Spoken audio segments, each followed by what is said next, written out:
Depuis 3 jours, nous assistons à des événements sans précédent dans l'histoire de notre pays. Des scènes inhabituelles, empreintes de violence, telles que des vols, des pillages, des incendies de bâtiments, des agressions physiques et l'entrave aux libertés individuelles.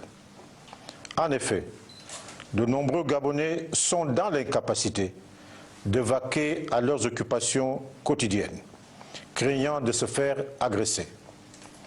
Cette situation déplorable et inacceptable doit impérativement cesser.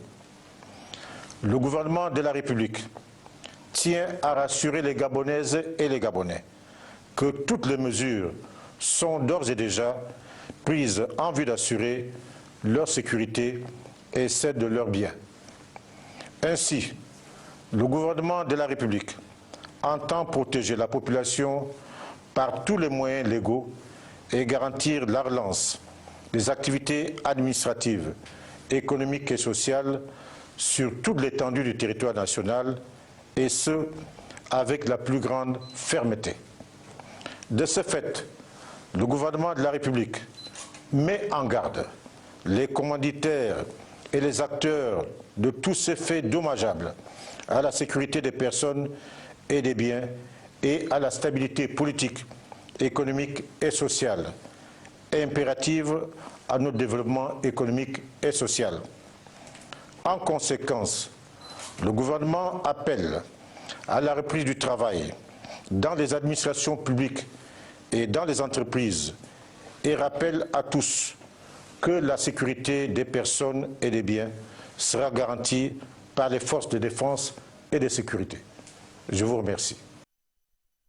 Et voilà, certainement pour accueillir les travailleurs et autres fonctionnaires, ainsi que toutes les activités ludiques et les activités économiques qui redémarrent. Eh bien, voici comment la société Averda de nettoyage donc, procède justement à l'embellissement de la capitale gabonaise. Je ne vous en dis pas plus. Suivons ce reportage de Kenny Ongouri sur les images de Justin Bitegué. Au lendemain de l'appel du Premier ministre à la reprise du travail, la société Averda est à pied d'œuvre pour redonner aux communes de Libreville et d'Akanda leur visage dans le temps. On a commencé notre opération même hier soir quand ça chauffait encore un peu. On a touché, si vous voulez, la voie de mer avec Centre-Ville et on a pu essayer encore de toucher Akanda, l'axe Carrefour Gigi, l'aéroport Carrefour Gigi, Overbam, Delta Postal, Sanguette. Aujourd'hui, on est plus robuste. On est presque à tous les axes principaux de Libreville et même Akanda. On a fait encore la 3e arrondissement, la 4e arrondissement, voie de mer. On a pu encore commencer au niveau de la nationale, PK5 jusqu'à PK8. À ce moment, je crois qu'on est à PK9. On a encore touché l'axe principal à la 6e, à côté de la mairie de la 6e et le carrefour GP. Ça, ce sont des zones un peu chaudes, mais maintenant c'est plus tranquille. Un travail qui se veut tout de même méthodique face à la situation qui a connu le pays pendant quelques jours. À partir de lundi, le début de la semaine, au moins, se déplacer d'une fonction normale.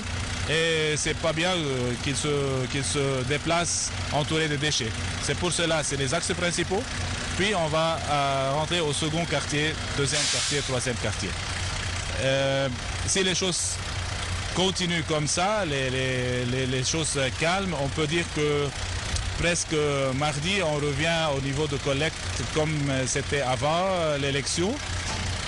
Au regard de l'amélioration de la situation, la société Averda est sûre de pouvoir redonner aux communes de Libreville et d'Akanda un visage des plus reluisants sous peu. Voilà, juste le temps de vous citer tous ceux qui m'ont accompagné pour la réalisation de cette édition d'information et bien entendu qui sont restés avec moi pendant plusieurs heures et plusieurs jours. Il s'agit d'Augustin Yengar, Aïssa Lungi, Mireille Nyangui, Muguet Ong